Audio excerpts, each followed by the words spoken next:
CLP కార్యాలయంలో మంత్రి శ్రీధర్ బాబు మాట్లాడుతున్నారు. ప్రత్యక్షంగా చూద్దాం. అంటే ఒక ఉక్కు సంకల్పన అవసరము. ఆ ఉక్కు సంకల్పనకు సంబంధించిన ఒక పేరుగా వాడటానికి ఆ రోజు మీరు హిట్లర్ సినిమా చూస్తే అంతకు దాన్ని రీమేక్ చేసిన మలయాళం సినిమాను రీమేక్ చేస్తే తెలుగు సినిమాలు చేస్తే ఒక స్పిరిటెడ్గా స్పీడ్ అండ్ ఎగ్జిక్యూషనెస్ ఒక డిసిప్లిన్తో ముందుకు పోవాలనే ఆలోచనతోనూ ఉన్న ఉద్దేశంతోనే వారు మాట్లాడటం జరిగింది. చాలామంది చెప్తా ఉంటారు, తెలంగాణలో సామెత ఉంది, తాపీ మేస్త్రికి తలపోటు వస్తే గోడ కూల్చినట్టుంది వారి ఆలోచన. కేటీఆర్ గారి వ్యవహార శైలికి సంబంధించి అక్కడ ముఖ్యమంత్రి గారు మాట్లాడిన సందర్భం ఒకటి, దాని సారాంశాన్ని తెలియకుండా హిట్లర్ అనే పదాన్ని పట్టుకొని ప్రభుత్వం మీద బురద జల్లటం చూస్తూ ఉంటే ఆ సామెత గుర్తొచ్చి చెప్తా ఉన్నాను.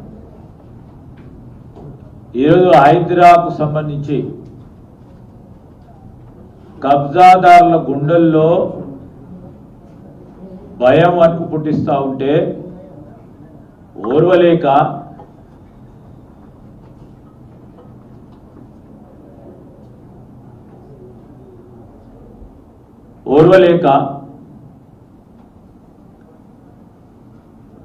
ఏం మాట్లాడడం తెలియక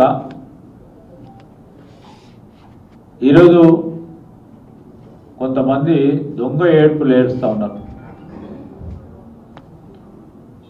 అసలు టీఆర్ఎస్కు సంబంధించిన నాయకులు ప్రత్యేకంగా కేసీఆర్ గారు కానీ కేటీఆర్ కానీ అని ప్రజాస్వామ్య విలువల గురించి మాట్లాడుతున్నారు. ఈరోజు గురువింద గింజ అని తమ కింద నలుపు ఎరగదని సామెత గుర్తొస్తా ఉంది. ఆ సామెత తప్పకుండా వారికి వర్తింపగలదు. ఏం మాట్లాడుతున్నారు కేటీఆర్ గారు? అంబేద్కర్ గాంధీజీల గురించి మాట్లాడతారు. అది పెద్ద శతాబ్దపు జోకు. వారు 10 ఏళ్ల పాటు సచివాలయానికి రాలే. ప్రగతి భవన్ సామాన్యులు పోవాలంటే ఇనుప కంచెలు పెట్టింది. సామాన్య ప్రజానికానికి ఎంట్రీ లేకుండే. సోయానా వారి శాసనసభ్యులకి కొంతమంది ఏరి కోరిన ఆనాటి వారి సహచర మంత్రులకే ప్రవేశం ఉంటా ఉండే. ఖచ్చితంగా చెప్తా ఉన్నాం, బంకర్ ఏ విధంగా ఉంటే అక్కడ నాజీలు పెట్టిన హిట్లర్ బంకర్ లాగా ఉంటుండే. అన్ని తీసినాం మేము. అది గాంధీ మార్గం. అది ఈరోజు ఫోన్ ట్యాపింగ్, ప్రత్యర్థులపై వారి సొంత పార్టీ నేతలపై ఫోన్ ట్యాపింగ్ సంబంధించిన నిఘా పెట్టిన ఘనత వారిది. అది ప్రజాస్వామ్యమా అని అడుగుతా ఉన్నాం. తెలంగాణ సిద్ధాంతకర్త అయిన జయశంకర్ సారి వారి ఆశయాల ప్రకారం నీళ్లు నిధులు నియామకాలు ఈ 10 సంవత్సరాల్లో జరిగినాయని వారిని ప్రశ్నిస్తా ఉన్నాం. ఎవరికి జరిగిన నియామకాలు?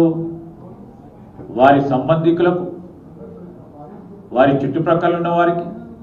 కానీ నిజంగా నియామకాలు ఈ రాష్ట్రానికి సంబంధించిన నిరుద్యోగ యువతకు ఉద్యోగాలు వచ్చినాయని వారిని అడుగుతా ఉన్నాం. మనం అందరం చూసినాం, టీజీ పబ్లిక్ సర్వీస్ కమిషన్కు సంబంధించి ఏ విధంగా మార్కెట్లో పేపర్లు అమ్ముడు పోయినాయో, లక్షలాది మంది నిరుద్యోగ యువతి యువకుల ఆశయాలను,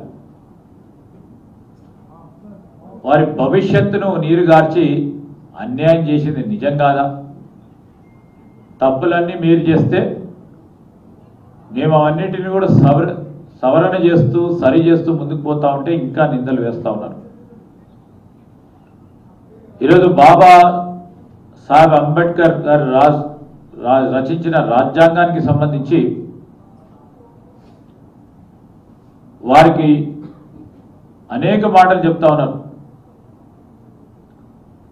సమానత్వంపై కానీ సమాజంలో అరాచకం సంబంధించిన అంశాలు వారు మాట్లాడినప్పుడు దయ్యాలు వేదాలు పలికినట్టున్నాయి. ఈరోజు మహాత్మా గాంధీ గారి గురించి చెప్తా ఉన్నప్పుడు మహాత్మా గాంధీ గారు ఏమన్నారు?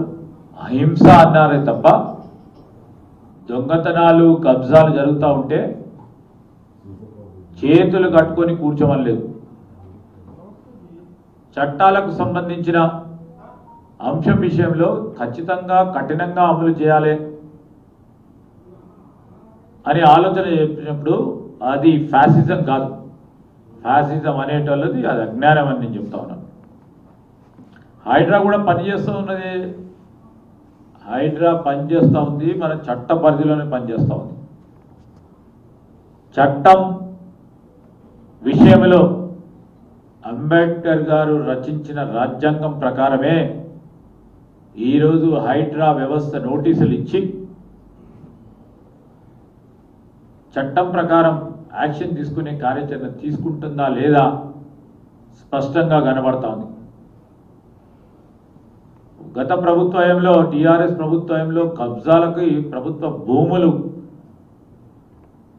గురవుతూ ఉంటే ఎన్ని మార్లు వారి దృష్టికి తీసుకెళ్ళినా కబ్జాదారుల దగ్గర నుంచి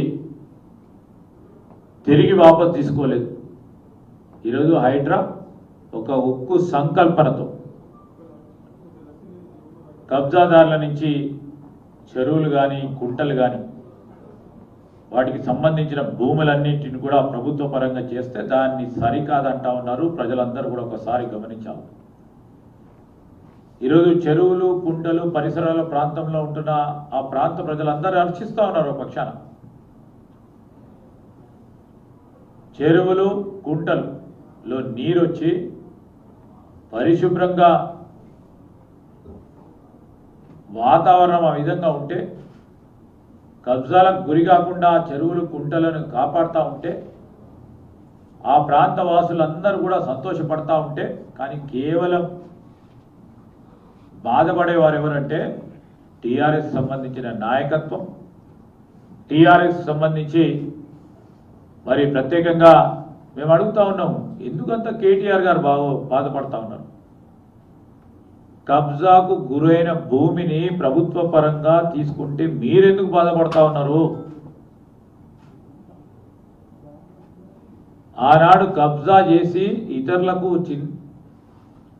చాలా పేదవారికి ఎవరైనా మోసం చేసి ఉంటే ఆ పేదవారిని కూడా కాపాడతాము, ఏ విధంగా నష్టం కాకుండా చూసే ప్రయత్నంలో 2 బెడ్రూమ్ల ఇల్లు కానీ లైవ్లీహుడ్కు సంబంధించిన అంశం కానీ ఆ వ్యవస్థలే ఏర్పాటు చేసుకొని ముందుకు పోతా ఉంటే ఎందుకు అంత అసహనం? మన భాగ్యనగరం హైదరాబాద్ నగరం ఈరోజు గ్లోబల్ నగరానికి ఎదగాలని, పరిశుభ్రమైన నీరు పరిశుభ్రమైన గాలిని పీలవాలనే కార్యక్రమ భాగంలో ముందుకు నడుస్తూ ఉంటే ఈ మార్పు అవసరమని ఆలోచన చేసి ముఖ్యమంత్రి గారు మార్పు తీసుకొస్తా ఉన్నారు. దీన్ని ప్రతి మేధావి, ప్రతి పౌరుడు, ప్రతి సామాన్యుడు స్వాగతిస్తూ ఉంటే మీరు ఎందుకు అంత ఇబ్బంది పడతా ఉన్నారో చెప్పాలని అడుగుతా ఉన్నాం. మా డిఎన్ఏలో ఎప్పుడు కూడా క్రూరత్వాన్ని, అదేవిధంగా హింసాత్మక ఫ్యాసిజాన్ని ఎప్పుడు కూడా సహించేది లేదు, సమర్థించేది కూడా లేదు.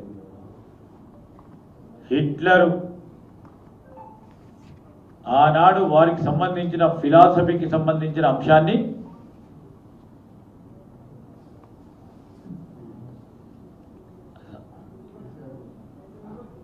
అంశాన్ని ఒకసారి మేము ఫిలాసఫీని అడాప్ట్ చేసుకోలేదు, ఒక ఐరన్ డిసిప్లిన్గా వెళ్ళాలనే ముఖ్యమంత్రి గారి ఆలోచన. ఆ ప్రయత్నంలో ముందుకు పోతా ఉన్నాం. గత ప్రభుత్వం చేసిన తప్పులన్నింటినీ ఒక్కొక్కటిగా సర్దిద్దుకుంటూ అభివృద్ధి వైపు పయనిస్తూ ఉంటే ప్రస్తుతం అన్ని కూడా అప్రతిష్ట పాలు చేసేలా ప్రతిపక్షం మాట్లాడుతోందంటూ మంత్రి శ్రీధర్ బాబు దుయ్యబడ్డారు.